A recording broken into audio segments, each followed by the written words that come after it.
Kita melihat dulu, saya ajak kepada Bapak, Ibu membacakan di dalam 1 Petrus 3 ayatnya ke-18. 1 Petrus 3 ayatnya ke-18. Semua sudah dapat? Sebab juga Kristus telah mati sekali untuk segala dosa kita. Ia yang benar untuk orang-orang yang tidak benar, supaya ia membawa kita kepada Allah. Ia yang telah dibunuh dalam keadaannya sebagai manusia, tetapi yang telah dibangkitkan menurut roh.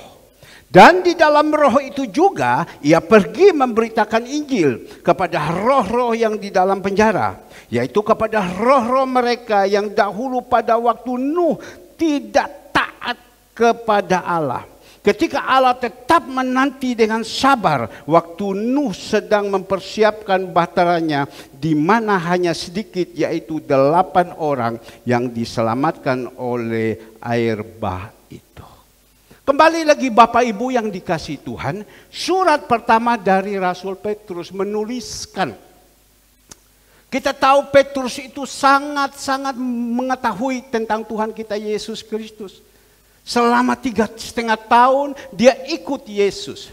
Yesus pada waktu selesai masuk di dalam pencobaan selama 40 hari 40 malam di atas gunung, dia turun ke bawah. Dia ketemu sama siapa? Dia ketemu sama Petrus. Dan saat itu Petrus yang diinjili, Petrus yang dipanggil, Petrus yang dipilih mengikuti Tuhan Yesus. Tuhan Yesus, dia tinggalkan Petrus tinggalkan jalannya, tinggalkan perahunya. Dia ikut Tuhan Yesus dan Tuhan katakan, aku akan memakai engkau bukan menjadi penjala ikan lagi. Aku akan memakai engkau menjadi penjala manusia. Dengar baik-baik. Penjala manusia. Nah, kita belajar di sini. Jadi Petrus selama 3,5 tahun sampai Tuhan Yesus mati di Golgota. Mati di kayu salib, mati di bukit tengkorak. Mungkin Petrus juga masih lihat. Dia tahu ceritanya itu A sampai Z. Meskipun sempat Petrus menyangkalkan Tuhan 3 kali. Tapi dia tahu ini cerita. Dia lihat dengan mata. Kepala tidak bisa lihat. Tapi orang dunia mengatakan melihat dengan mata kepala. Orang dunia bilang melihat dengan mata kepala. Tetapi kepala tidak bisa lihat, melihat dengan mata bahwa mujizat-mujizat yang Tuhan Yesus lakukan. Dia tahu semua pengajaran yang ada, nasihat-nasihat, firman-firman yang disampaikan. Dia tahu semua. Sehingga dia tuliskan di dalam ayatnya yang ke-18. Keluarkan. Sebab juga Kristus telah mati sekali untuk segala dosa kita. Ya. Dia ngomong, sebab juga Kristus telah mati sekali untuk apa? Segala dosa kita. Kristus telah mati untuk siapa? Dosa-dosa kita. Ia yang benar. Ingat, Tuhan Yesus tidak pernah salah. Tuhan Yesus bukan orang baik. Tuhan Yesus itu adalah orang benar. Sekali lagi segala dosa kita. Ia yang benar untuk orang-orang yang tidak benar. Tuhan Yesus itu orang benar. Bapak Ibu yang dikasihi Tuhan. Jemaat Tuhan yang saat ini sedang ikut streaming karena sakit. Kalau hanya ikut streaming karena di rumah malas saja, mohon maaf. Ya itu sudah salah. Ya. Itu adalah Kristen-Kristen yang jauh daripada Tuhan. Hanya kepingin dari jauh, dah kepingin datang ke sini. Ya. Tapi kita melihat Kristus ya, yang benar untuk orang-orang yang tidak benar. Yesus itu benar. Supaya ia membawa kita kepada Allah. Ia yang telah dibunuh dalam keadaannya sebagai manusia. Tetapi yang telah dibangkitkan menurut roh. Jadi Kristus ini yang benar, yang membawa kepada kita, kepada Bapa di surga. Yohanes 14 ayatnya yang ke-6. Akulah jalan dan kebenaran, tidak ada satu orang pun bisa datang kepada Bapa selain aku. Hanya Tuhan kita Yesus Kristus yang bisa membawa kita kepada Bapa di surga. Tidak ada orang lain. Bukan karena kebaikan kita dan lain-lain, tidak. Hanya Tuhan, Dia yang benar yang bisa membawa kita kepada Bapa di surga. Dan Dia katakan di sini sekali lagi ya, kalau tidak melalui aku tidak bisa. Hanya melalui Yesus. Mari Bapak Ibu yang dikasihi Tuhan. Dikatakan di sini yang telah dibunuh dalam keadaannya sebagai manusia, tetapi yang telah dibangkitkan menurut roh. Loh, 3 hari kita adakan ibadah Jumat Agung itu hari Jumat. Jumat, Sabtu, Minggu. Selama 3 hari itu Dia ada di mana Bapak Ibu? Dia ada di mana? Coba kita melihat. Lanjut ayat yang ke-19. Dan di dalam roh itu juga Ia pergi memberitakan Injil kepada roh-roh yang ada di dalam penjara. Dia sekali lagi, dan di dalam roh huruf besar Tuhan. Itu juga Ia pergi memberitakan Injil kepada roh-roh yang di dalam penjara. Ini beda Tuhan kita Yesus Kristus dengan kita. Kalau kita meninggal, ya, jasad kita ada di Adiasa. Kalau kita meninggal, jasad kita ada di dalam peti. Tetapi roh kemana? Roh sudah pergi. Apa roh waktu itu pergi? Dia pergi menginjil kemana-mana? Tidak. Dia jalan sudah. Menghadapi dengan apa? Takhta pengadilan Kristus. Langsung dia rohnya sudah pergi berhadapan sama Tuhan. Dia akan mempertanggungjawabkan semuanya perbuatan yang ada di dalam dunia, baik dan tidak baik. Itu manusia. Rohnya sudah pergi. Jasadnya masih ada di Adiasa. Habis itu selesai, dibawakan kemana? Ke Mojokerto. Pak Samuel, suami daripada Ibu Cu, saya sudah lupa namanya, haleluya. Tapi tetap ingat dia. Sudah bawa kemana? Sudah bawa ke Kembangkuni. Sudah bawa kemana? Sudah bawa ke Sentong dan lain-lain. Tapi dia tidak tahu apa-apa. Cuma kadang saja kita itu hong-hong, ya. Dipikir, wah dia sudah ada di dalam situ. Kita datang, kita sembah dia, kita kasih makan dia. Maka itu hari-hari ini hari-hari cembengan. Semua pada kasih makan, semua pada kasih makan. Kemarin saya pergi dari Pacet, saya turun. Saya bawa 3 orang pergi. Saya injili terus kepada mereka. Di dalam perjalanan saya lihat waktu turun ke Mojosari. Di situ ada kuburan Cina. Begitu banyak. Orang datang. Membawa makanan. Ada babi, ada ayam, ada tebu, ada jeruk, dan lain-lain segala semua. Tapi kita melihat, tidak tahu apa-apa. Tetapi Tuhan kita Yesus Kristus, ya, Dia meninggal, Dia mati. Ya. Jasadnya ada di kubur. Jasadnya ada di kubur. Tetapi selama 3 hari dia pergi menginjil. Coba sekali lagi. Rohnya pergi menginjil. Ya, coba agak cepat sedikit. Rohnya di dalam roh itu juga ia pergi memberitakan Injil kepada roh-roh yang ada di dalam penjara. Loh, Pak, dalam penjara siapa yang ada di dalam penjara ya? Diikat di situ, ditutup di situ, dipagari di situ. Mereka tidak boleh kemana-mana, dipenjarakan. Dia pergi ke penjara. Orang mau masuk penjara itu susah, ya. Mau masuk siapa kamu dan lain-lain susah. Saya ingat pada waktu saya pergi besuk, orang yang ada di dalam penjara tidak bisa masuk. Pak, saya hamba Tuhan, saya mau pergi doakan. Oh, tidak bisa juga kecuali ada ibadah. Ya, buka ibadah di dalam. Ya, seperti gitu. Tapi kita melihat Tuhan Yesus dengan sebebas-bebasnya. Dia pergi ke penjara. Siapa yang ada di dalam penjara? Coba dikeluarkan tambah lagi. Ayo. Ya, kembali 20. Coba kita supaya kita tahu. Yaitu kepada roh-roh mereka yang dahulu pada waktu Nuh. Ingat ya, pada waktu Nuh ya. Jahat-jahatnya. Pada zaman Sodom dan Gomora. Jahat-jahat ya. Sudah disuruh bertobat. Dah mau. Sampai Tuhan panggilkan Nuh, sini Nuh. Ya, ayo injili mereka, dah mau. Tuhan bilang, Nuh sini kamu, bangun Batrak. Ya, ini orang ini yang tidak bertobat, yang tidak taat. Sekali kelak aku kelelepkan dia di dalam air. Betul, ini bahasa-bahasa seperti itu. Bangun perahu Nuh. Tuhan disuruh Nuh bangun. Ya betul, orang mengejek, orang menghina, goblok, bangun perahu. Tapi Nuh karena punya iman, dia jalankan, dia bangun. Kita melihat pada waktu Nuh bangun, secara manusia kan tidak mungkin. Tapi karena Tuhan yang suruh, itu perahu bisa dibangunkan. Bangun, selesai. Sedang bangun, datanglah itu orang-orang jahat. Sedang bangun, datanglah orang-orang yang tidak takut sama Tuhan. Nuh menginjil mereka, mereka bantah. Nuh menginjil mereka, mereka tidak mau. Mereka keras kepala dan lain-lain. Bahkan dikatakan disuruh sama Nuh taat, tidak mau juga. Tidak mau juga. Ya Tuhan ini sudah menunggu dengan kesabaran.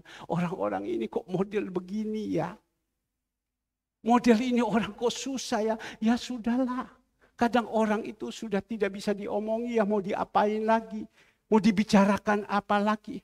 Firman Tuhan bilang, kalau aku mengasihi engkau, Tuhan pasti menegur.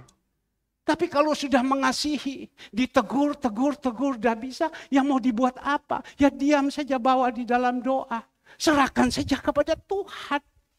Dan Tuhan bilang, kalau sampai Tuhan sudah tidak menegur, anggap dia sebagai apa? Orang gampang. Orang yang sudah tidak perlu ditegur lagi. Karena tahu kalau ditegur itu pasti tidak terima. Daripada ngamuk rame. Ya, itu kan manusia. Daripada begitu, ya sudah serahkan saja sama Tuhan. Apa yang Rasul Paulus katakan kepada jemaat di Korintus? Ya, serahkan kepada Tuhan. Dan biar rohnya diselamatkan, apa? Badannya dibinasakan. Tubuhnya dibinasakan, ya serahkan saja sudah. Karena tidak bisa. Jadi Bapak Ibu yang dikasihi Tuhan.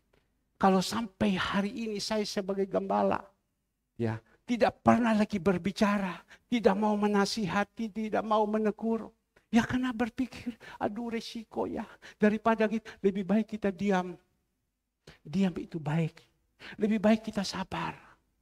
Ya. Lebih baik kita diam. Tapi kalau kita masih menegur, wah itu berarti kita masih sayang. Saya tadi pagi saya tegur kepada istri saya. Saya bukan tidak tegur. Saya bilang saya tegur sama istri saya lihat, tapi saya tidak lihat istri saya. Saya tegur kepada istri saya. Kita laki-laki ini, suami itu senang rumah itu bersih. Kamar itu bersih. Sehingga pada waktu kita pulang, kita capek, segala semua, kamar itu bersih. Pakaian itu tertoto, semua barang-barang tertoto. Ya, karena kita sayang, kita omong. Cian, ini kamar ini kalau bisa tolong dibersihkan semua. Ada pembantu suruh kalau kau capek. Jangan kita buang sini, buang sana. Sumpah, lihat. Karena saya tahu belajar tentang rumah tangga, berapa banyak suami-suami sudah tidak pernah mau pulang lagi karena rumahnya amburadul, kotor. Ini bukan saya berbicara kepada ibu gembala saja. Kepada kita semua ibu-ibu yang ada. Kepada kita calon-calon ibu-ibu. Harus. Sebab tidak. Karena itu kita sayang. Ya tapi untuk istri saya ngomong sama dia. Jadi dia bilang baik ya. Saya pergi lagi kembali ke belah sebelah kepada anak saya Kesia. Karena pagi-pagi tadi jam 2:30 saya sudah ambil firman Tuhan, saya sudah baca di mejanya dia. Saya tidak mau mengganggu karena mejanya dia dengan kamarnya dia itu ada terpisah sedikit. Saya baca firman Tuhan. Saya lihat di atas meja, waduh, amburadul. Penuh barang. Tumpuk sini, tumpuk sana, minyak wangi sini, ini lipstik sini, apa, segala semua. Saya bilang, kau persis mamamu. Ya, persis mamamu. Ini tegur. Persis mamamu. Yuk, besok bersih ya. Hari ini tidak usah kasih bersih, tidak apa-apa. Besok bersih ya. Iya Pak. Karena apa? Kita sayang. Kalau saya tidak sayang, saya diam. Saya diam. Habis itu selesai saya diam, saya kemana? Saya lari. Karena tidak kuat. Pak lari tinggalkan rumah, tidak. Dah kerasan di rumah. Ada orang Bapak Ibu yang dikasih Tuhan. Karena dia di rumah tidak kerasan, dia tidak pernah mau pulang ke rumahnya. Dia alasan 1001 macam, dia datang ke rumah, sampai di rumah, satu hari dia pergi lagi. Kemana dia bilang bisnis? Karena dia tidak mau rame. Bisnis, pergi lagi, dia datang lagi, sudah 2 minggu, dia pulang lagi 2 hari, dia lari lagi pergi. Kemana? Ada bisnis segalanya semua. Kenapa? Dia tidak kerasan di rumah, dia sudah tidak mau tegur lagi. Karena diomongi waktu ditegur, tidak mau dengar. Akhirnya, pulang dia sudah bawa gondol wewe. Ya, bukan saya bilang saya ini mau gondol wewe, tidak mungkin. Saya seorang hamba Tuhan. Ya. Tapi dia sudah pulang, dia sudah ada gondol wewe, jadi bingung. Loh, kalau bisa, dia bisa bawa gondol wewe. Karena apa? Dia bilang, saya sudah tidak tahan di rumah lagi. Itulah hati-hati. Ya, jadi karena apa? Karena kita mau mengasihi, jadi kita tegur. Kalau kita tidak mengasihi, kita tidak akan tegur. Saya senang sekali istri saya. Kalau omong ini kesalahan, langsung plek, selesai. Semua bersih, selesai. Cuma kadang manusia itu kan perlu diingatkan terus. Kadang kan itu memang karakter. Jadi perlu diingatkan. Jemaat Tuhan juga perlu sekali digembalakan. Ada yang menasihati. Bukan puji loh ya. Saya pergi di rumahnya Alek. Saya lihat Novi ini. Sebentar baru saya cerita. Haleluya. Novi bilang, Suherman ini mau bicara apa ini sama saya ya. Padahal saya di rumah itu sudah bersih semua. Saya lihat di rumahnya, bersih semua ya. Saya lihat ada kan laki-laki, suaminya kepingin bersih semua. Saya lihat bersih semua. Novi bersih ya. Waduh, bersih ya segala. Pasti senang suami. Novi bilang, puji Tuhan. Mungkin Alek juga bisa berbicara. Kan guru mau pertahankan itu. Ada orang biarkan saja Pak. Rumahnya berantakan, gantung mohon maaf. Ya, celana kotor, gantung baju kotor, gantung segalanya semua kotor. Aduh, repot. Sampai orang datang kok begini. Maka itu, kalau kita masih bisa ditegur, ya jalankan. Tapi ada orang akhir zaman ini sudah tidak bisa ditegur lagi. Tapi ingat, Tuhan Yesus yang sudah bangkit ini, dia sanggup untuk menolong kita. Ya, nah baik Bapak Ibu yang dikasihi Tuhan. Dikatakan di sini ayatnya ke-20, yaitu kepada roh-roh mereka yang dahulu pada waktu Nuh tidak taat kepada Allah. Pada waktu Nuh dipercayakan untuk membuatkan batra, ada orang-orang yang sekian banyak itu dinasihati, ditegur, mereka tidak taat. Tidak taat. Kita lihat ini. Tidak taat. T-A-A-T. Taat kembali. T-A-A-T. Ada yang tidak taat. Jadi kita tahu. Kalau orang yang sudah tidak taat, bahasa Hong Kong bilang apa? Bohembong. Tidak ada harapan. Bohembong. Tidak ada harapan. Bahasa Hong Kong juga kita pakai loh. Ya. Tidak taat. Padahal Tuhan sudah ngomong. Ibrani 13 ayat 17. Kita melihat. Ibrani 13 ayatnya yang ke-17. Ya. Taatilah apa? Kepada siapa? Suamimu. Taatilah kepada siapa? Kepada orang tuamu. Taatilah kepada siapa? Kepada pemimpin-pemimpinmu. Taatilah kepada siapa? Kepada gembalamu. Ya, karena pemimpin di dalam suatu gereja adalah seorang gembala. Dan tunduklah kepada mereka sebab mereka berjaga-jaga atas jiwamu. Ya. Karena mereka berjaga-jaga atas jiwanya. Di dalam satu keluarga, kalau suami ya tidak takut akan Tuhan, kita tidak taat sama dia, ya kita perlu bicara baik-baik. Tapi kalau suami ini takut akan Tuhan, papa ini takut akan Tuhan, ada di dalam jalannya Tuhan, papa juga itu bertanggung jawab kepada Tuhan. Karena ini anak yang kuberikan kepada engkau, ini anak titipan. Hanya kutitip sama engkau. Maka itu hai orang-orang tua, jangan kamu halang-halangi bawa kepada anak-anakmu kepadaku. Nanti sebentar anak sekolah minggu bawa. Jangan sampai tidak. Minggu lalu pagi anak sekolah minggu. Gara-gara tole tidak ada sekolah minggu. Ya, tidak apa-apa. 4 orang saja tidak apa-apa. Kita harus ucap syukur dengan ada. Zaman Daud 2-3 orang saja tidak apa-apa kok. Taat kepada pemimpin-pemimpinmu, kita melihat. Pemimpin-pemimpinmu dengan tunduklah kepada mereka sebab mereka berjaga-jaga atas jiwamu. Dia berjaga-jaga atas jiwa kita. Saya hanya kepingin jemaat-jemaat Tuhan, saya tidak pergi yang jiwa-jiwa kalian. Sampai saya kadang, aduh, jadi apalah orang ini ya? Kok macam begini ya? Sudah percaya Tuhan, ya, dalam Tuhan, melayani Tuhan, dan sekarang keadaan seperti ini. Sudah jauh daripada Tuhan. Cara pandang, jiwanya mau kemana? Sekali kalak Tuhan tanya loh. Pada waktu kita pulang, Tuhan tuntut kepada kita. Kita melihat kembali lagi. Orang-orang yang harus bertanggung jawab atasnya. Jalan itu mereka akan melakukan dengan gembira, bukan dengan keluh kesah. Bertanggung jawab. Tuhan akan tanya, gimana ini domba-domba yang saya percayakan kepada engkau digembalakan.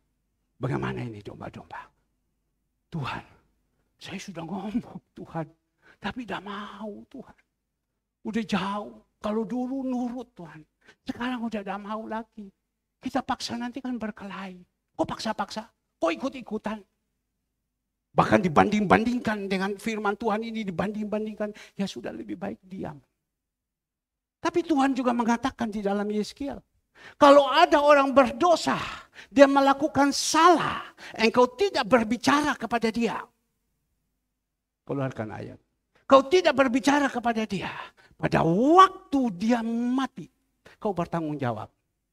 Tapi kalau ada orang berdosa, kau berbicara kepada dia, dia tidak mau, kau bertanggung jawab. Ya, sudah selesai tanggung jawabmu. Karena engkau sudah omong. Saya rasa saya sudah bicara semua. Ya, sudah bicara. Tapi ini ayat kita pegang. Melakukan kehendak Bapa di surga. Kembali lagi kita melihat tadi. Apa yang dilakukan Tuhan Yesus? Dia pergi. Dia memberitakan Injil. Karena pada waktu itu mereka tidak tahu namanya Yesus. Orang-orang jahat-jahat mana tahu tentang nama Yesus. Menghina Yesus oke. Tetapi tahu nama Yesus untuk dia sebagai juru selamat. Tidak tahu. Dia datang menginjil. Tuhan itu luar biasa ya Tuhan kita. Tidak seperti orang dunia. Orang dunia mati langsung buang sudah di dalam kubur. Tapi kadang kita itu bodoh. Dan ngerti kita pergi. Ya, masih kepada dia. Kita bukan tidak boleh, kita datang membawa rempah-rempah, itu boleh. Di dalam firman Tuhan juga ada. Nanti kita berbicara. Jadi kita tahu, selama 3 hari ini Bapak Ibu yang dikasih Tuhan, Tuhan Yesus pergi pada zaman Nuh. Orang-orang ini, mereka mati dalam binasa. Mereka dipenjarakan. Jadi ingat ya, kita yang mati dengan pemberontakan. Kita yang mati dengan tidak taat. Kita yang mati, yang tidak mau dengar-dengaran. Satu kali rohnya kita itu ada di dalam penjara. Diikat sudah di situ. Dimasukkan semua di dalam situ. Diikatkan semua. Seperti pada zaman ini. Ya, akan diadili. Penjara apa? Penjara neraka. Saya sebagai gembala, saya tahu semua ini jemaat. Ya. Tapi Bapak Ibu jangan paksakan saya. Supaya waktu saya khotbah, oh dia sudah ada di sisi. Jangan. Saya tahu Bapak Ibu siapa. Ya, saya tahu kok orang ini bagaimana. Saya tahu orang ini bagaimana. Jadi tidak bisa dipaksa. Pak, tak kasih duit. Bapak ngomong, dia sudah sekarang ada di tidak. Kita bisa tahu kok bagaimana. Maka itu cuma sekarang, mumpung masih hidup ini, kita memberitahukan. Ya, ayo. Kita lebih sungguh-sungguh kepada Tuhan. Lebih sungguh-sungguh kepada Tuhan. Sebab yang kita sembah ini bukan Allah yang mati, Allah yang hidup. Lanjut kembali lagi kita buka di dalam firman Tuhan. Di dalam Markus. Ya. Markus 16. Markus 16 ayatnya yang 16 ayat pertama. Markus 16 ayatnya yang pertama. Semua sudah dapat, buka kita melihat. Menceritakan tentang kebangkitan. Tapi sebelum kebangkitan ada kematian. Sesudah kematian ada kubur.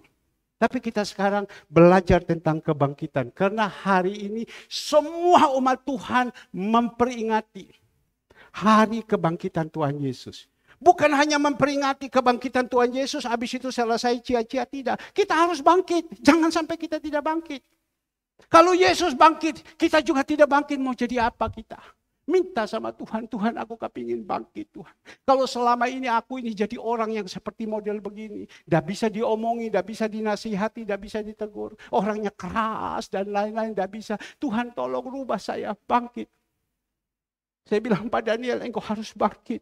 Engkau harus bangkit. Ibu Foni, engkau harus bangkit. Engkau harus bangkit. Tidak bisa tidak. Tidak bisa tidur terus. Harus bangkit. Tuhan Yesus hari ini dia korbankan semua. Dia harus bangkit. Dia bangkit, kita juga harus bangkit. Dan kita melihat. Markus 16 ayat pertama. Setelah lewat hari Sabat. Maria Magdalena dan Maria ibu Yakobus serta Salome membeli rempah-rempah untuk pergi ke kubur dan meminyaki Yesus. Ada dalam firman Tuhan. Betul, tidak salah. Ya. Dan hari ketiga, hari Minggu seperti ini, pagi-pagi Maria Magdalena. Kita tahu dulu siapa itu Maria Magdalena. Seorang pelacur. Ya, seorang berdosa. Tapi pada waktu itu dia ketemu Tuhan Yesus, dia bertobat. Dia bertobat, sungguh dia menerima kasih karunia daripada Tuhan, dia bertobat. Sehingga dia ikuti terus. Hari Kamis saudara Alfred sudah jelaskan semua tentang Maria Magdalena. Magdalah katanya. Sudah dijelaskan semua, saya tidak perlu lagi jelaskan. Tapi kita melihat dia sudah bertobat. Waktu Yesus mati, ya, Yesus diizinkan pikul itu kayu salib naik Via Dolorosa. Dia ikut. Dia kasihan. Aduh Tuhan, kasihan Yesusku. Kasihan Yesusku. Sampai Tuhan Yesus mati di kayu salib. Sudah selesai. Kuserahkanlah nyawamu kepadaku Tuhan. Dia ikut terus. Padahal dia ini adalah seorang berdosa, seorang pelacur. Tapi sekali kelak dia ketemu Tuhan Yesus terus. Dia ikut terus sama Tuhan Yesus, tidak mau lepas. Sampai Tuhan Yesus mati. Hari ketiga pagi-pagi mereka pergi ke kubur. Pergi ke kubur dengan siapa? Maria ibu Yakobus. Yakobus punya ibu, Maria sama juga Tuhan Yesus punya ibu. Mereka datang dan juga serta Salome. Mereka pergi membawa apa? Rempah-rempah untuk pergi ke kubur. Pergi ke kubur. Tidak salah. Kita melihat, coba foto. Ya, mereka pergi. Kakak saya pergi ke kubur. Membawa apa? Rempah-rempah. Apa ini? Kembang. Ya, coba. Tidak apa-apa. YouTube-nya dikeluarkan saja. Kadang saya lihat tidak dikeluarkan. Ya, keluarkan saja supaya saudara-saudara saya orang bisa lihat juga. Ya, kita ini bukan rempah-rempah mereka bawa. Kembang. Saya ingat dulu kalau sudah cembengan atau mau pergi ke kuburan, kita pada waktu kecil ya sering pergi pilih ya kembang-kembang di rumah orang. Ambil, bawa pulang di rumah dipotong. Kalau di sini beli saja di kembang, pasar kembang. Tapi kalau di sana kita pergi pilih. Pilih ada kembang sepatu, kembang ini, ambil potong-potong. Saya ketemu istri saya, rajin pergi pilih kembang. Karena apa? Coba tolong. Ini orang tua saya punya kubur. Kita melihat, coba yang ini. Oke, yang satu lagi. Tolong cepat nak. Iya. Ini dia datang kirim ke kembang ke papa mamanya. Rajin. Bawa kantong plastik, pergi rumah orang, ada di pagar-pagar di daerah, ada kembang sepatu, ada apa, diambil, dibawa. Senang anak-anak pada zaman itu, istri saya pergi. Saya lihat sama dia, waduh ini cantik juga orangnya. Tapi waktu itu selesai, saya kan pergi ke Jawa. Lama tidak pernah ketemu. Nah, ketemulah di Jawa, itulah jodoh. Ya sayang, haleluya. Kembang kita melihat. Sama juga ini, Ibu Yakobus, Maria Magdalena, mereka pergi membawa apa? Rempah-rempah. Mereka membawa rempah-rempah, kita melihat. Ya. Tapi ternyata Bapak Ibu yang dikasihi Tuhan, pada waktu mereka membawa rempah-rempah dan minyak untuk meminyaki Yesus. Ya, tapi kita lihat Bapak Ibu. Dan pagi-pagi benar pada hari pertama minggu itu, setelah matahari terbit, pergilah mereka ke kubur. Pagi-pagi benar.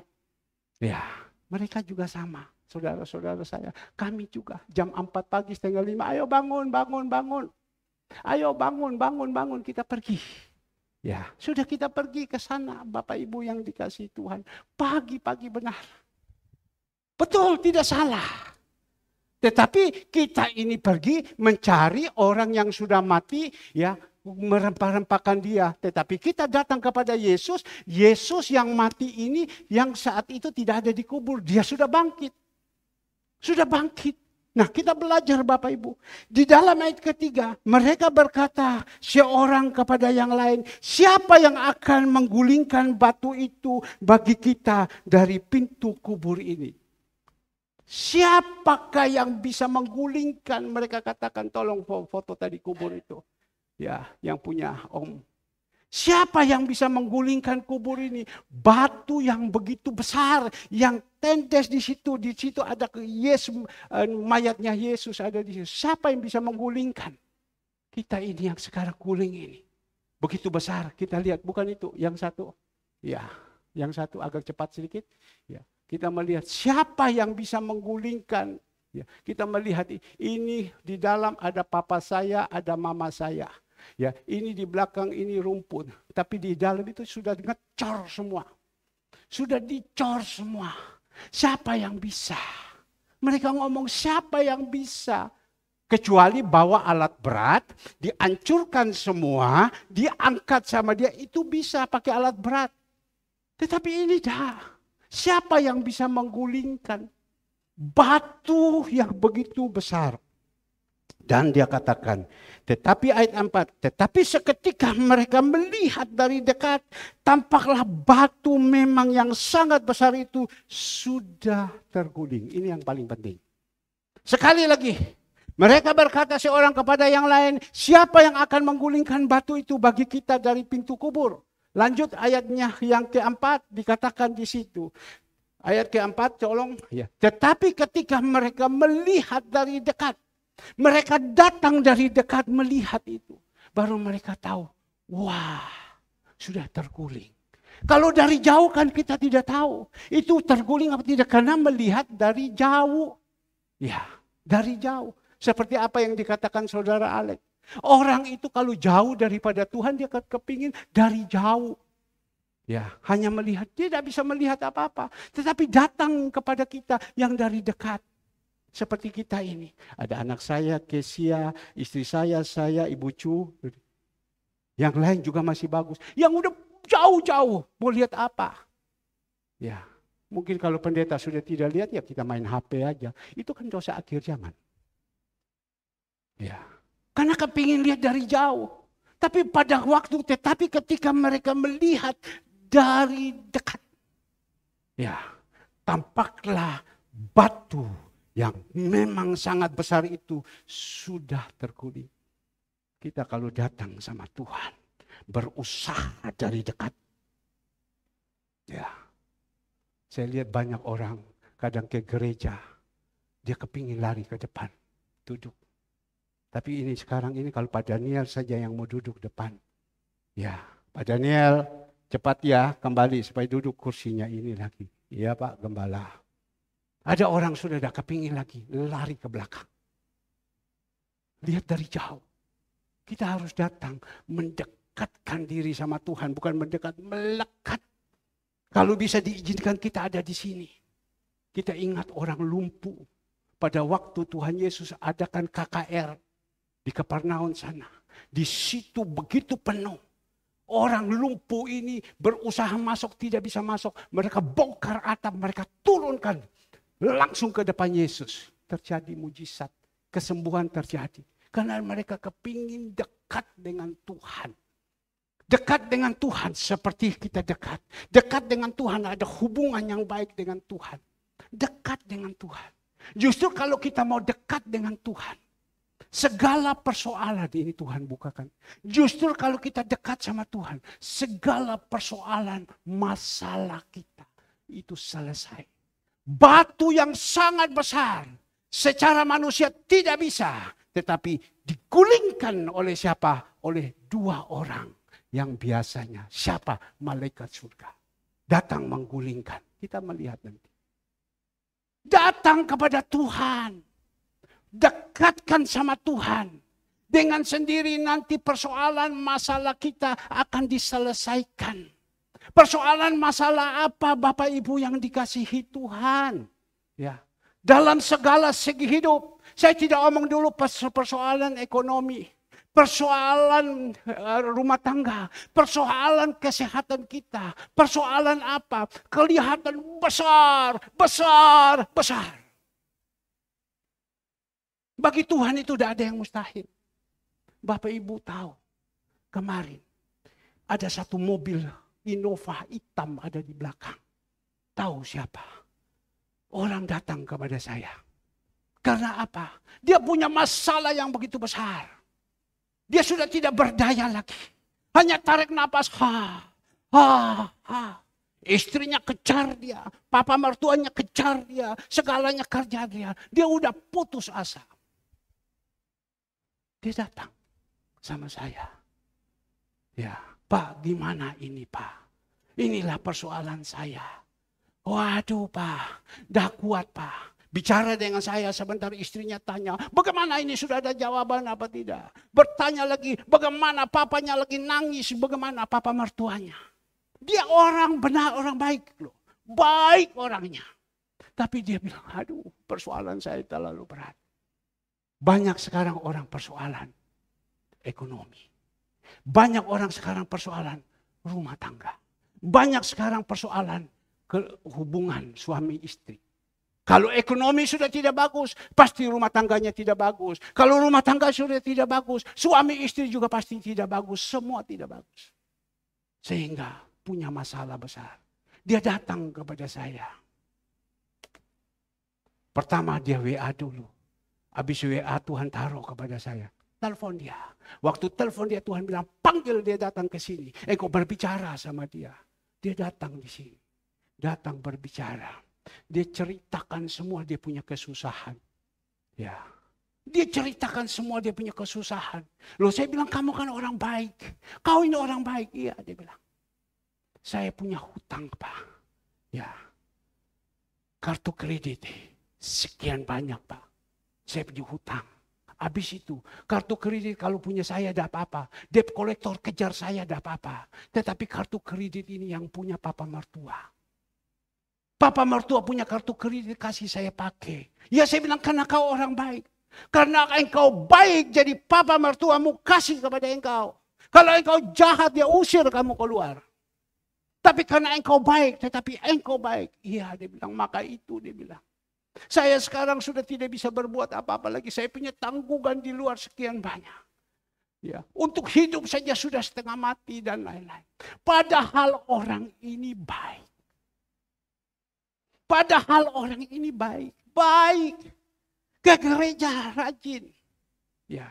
Tetapi baik itu tidak membawa kepada kita ke dalam kerajaan surga. Yang membawa kepada kita dalam kerajaan surga adalah benar. Ngerti? Seperti Tuhan Yesus tadi dikatakan. Tuhan yang benar. Kalau baik itu Bapak Ibu yang dikasih Tuhan tidak bawah kepada engkau di dalam kerajaan. Tapi yang ditekankan yang benar.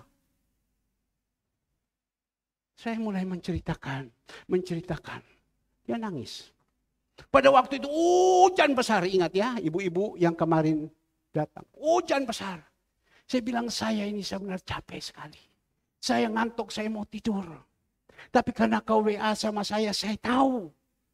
Kau mau berbicara ini, saya telepon. Ayo Tuhan bilang, engkau datang sini. Saya, waduh Pak mohon maaf. Bapak sampai mau istirahat. Oh tidak. Kalau Tuhan sudah suruh sama saya jalankan. Dan saya mulai berbicara. Dia punya masalah. Berapa saya utangmu? 400, 500 juta, 600 juta. Kecil saya bilang. 400, 500 juta saja kok. Besar. Ini loh. 20 sekian tahun. Ya. Jadi hamba Tuhan, menghadapi jemaat-jemaat yang punya hutang ber-MM. Ini loh. Tapi waktu saya menasihati mereka, tegur mereka, mereka mau nurut. Dan lama-lama mereka selesai, mereka punya pergumulan. Utang 4 miliar lebih. Sampai badannya bengkak semua. Kiri kanan semua.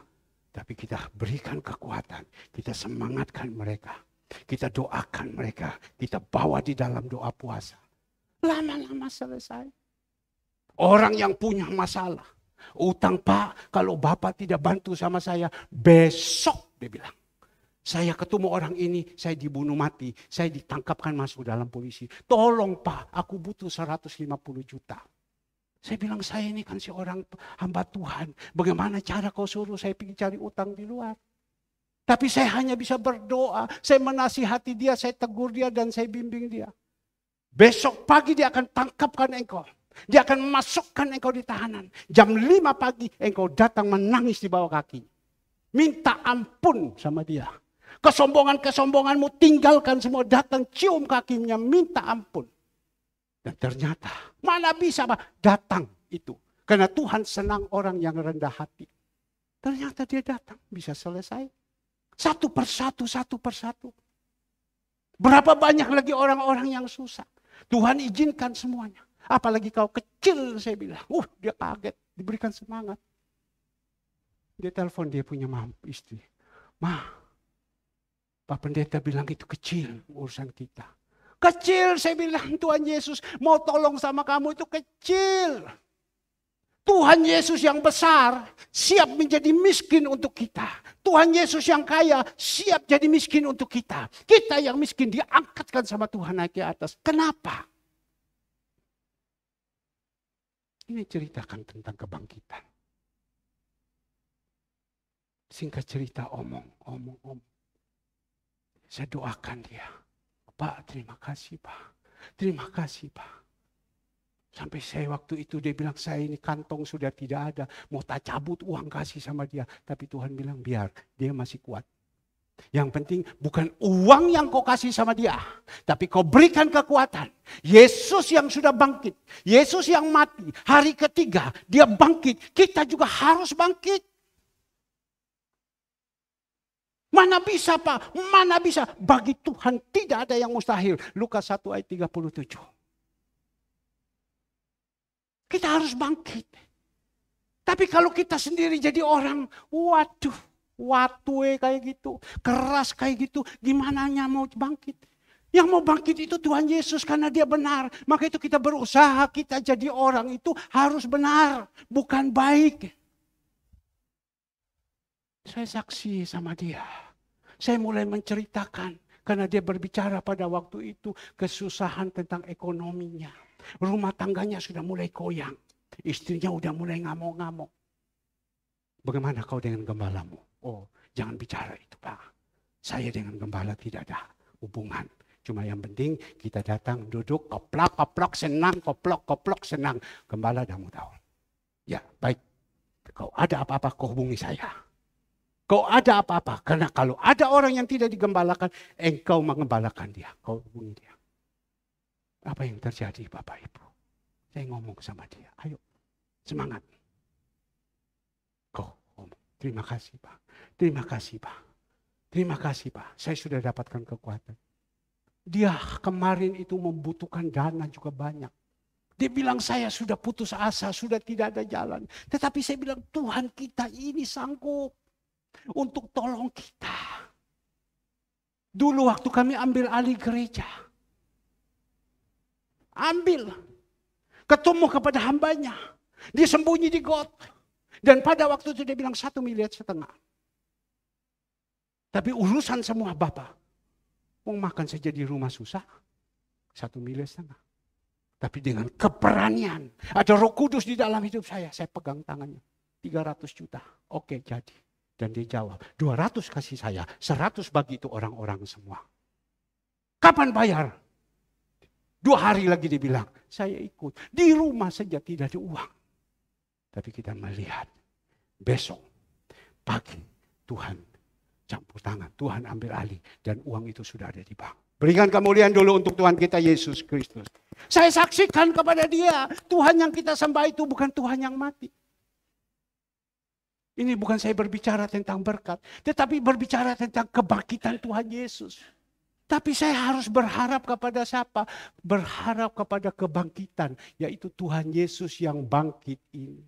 Jadi Bapak Ibu jangan berharap kepada manusia, kecewa. Berharap kepada kebangkitan, yaitu Tuhan kita Yesus Kristus. Saya boleh saksi, karena sore saya harus sampaikan firman Tuhan lagi. Ya, saya kalau sudah disuruh, saya lakukan. Karena banyak anak-anak saya tidak dengar. Tapi kita ini menerima double porsi. Saya saksikan kepada Bapak Ibu. Ini mohon maaf. Sebenarnya saya sudah bertobat. Bapak Ibu lihat, 1 bulan yang lalu, sebelum ini, saya lakukan apa yang Tuhan perintahkan. Perhatikan orang lemah. Perhatikan mereka. Karena itu adalah kesenangannya Tuhan. Saya perhatikan sama Tuhan Yesus, itu orang-orang lemah. 1 tahun 4 bulan saya perhatikan. Tuhan pulihkan semua rumah-rumah kita ini. Apa yang menjadi kebutuhan? 5 roti 2 ikan. Dari mana kita bisa membiayai semua ini? Tapi Tuhan pulihkan semua. Saya saksi kepada dia. Lihat barusan lagi, seluruh paving-paving, di sekolah minggu, anggaran 100 lebih juta. Tuhan suruh lakukan. Dari mana dana? 5 roti 2 ikan. Benar Bapak Ibu, mohon maaf. Kita bisik-bisik saja. Kita punya persembahan paling 200.000, 300. Kalau sore 100 lebih ribu. Udah cukup. Udah cukup. Itu yang saya bilang 5 roti 2 ikan. Tapi kita melihat Tuhan suruh. Semua sampai dengan pagar-pagarnya semua selesai. Ya, yang mati, dia bangkit. Dia datang. Dia menampakkan diri kepada murid-muridnya. Dia sanggup lakukan ini. Saya kepingin mendoakan ini. Ini yang rendah-rendah hati semua. Rendah-rendah hati. Ya kalau masih ada yang keras-keras, Tuhan tolong jamah keras-kerasnya. Ya, supaya dia yang mati. Dia yang mati. Dan hari ketiga dia bangkit. Dia bangkit untuk kita. Saya lihat ini orang-orang ini yang bisa-bisa. Yang bisa-bisa dipakai sama Tuhan. Ya, saya melihat ini. Kalau Pak Toga Sirait, Pak saya tidak peduli itu Pak. Yang penting saya ini bisa sehat datang ke gereja. Dia sudah tidak ini. Tetapi yang dia buru sekarang surga kekal. Dia tidak buru yang lain. Ya, kemarin dapat jagung saja dibagi-bagi. Dia tidak buru yang fana ini. Tapi kadang kita di dalam dunia juga butuh kehidupan ini. Butuh juga angkutan, butuh juga dan lain-lain. Kan tidak ada salah. Kalau kita benar sama Tuhan, Tuhan akan berikan yang terbaik. Dan tidak pernah capek. Gereja kita, jumlah jemaat sekian, jangan kecil hati. Saya bilang jangan kecil hati. Untuk apa? Daripada kita kelihatan besar, wah, tapi stres kayak orang mabok. Tidak bisa berbuat apa-apa. Semua susah, semua bermasalah. Untuk apa? Biar saja Tuhan percaya kita yang kecil ini. Kita jalan. Kecil setia yang kecil. Nanti jadi besar.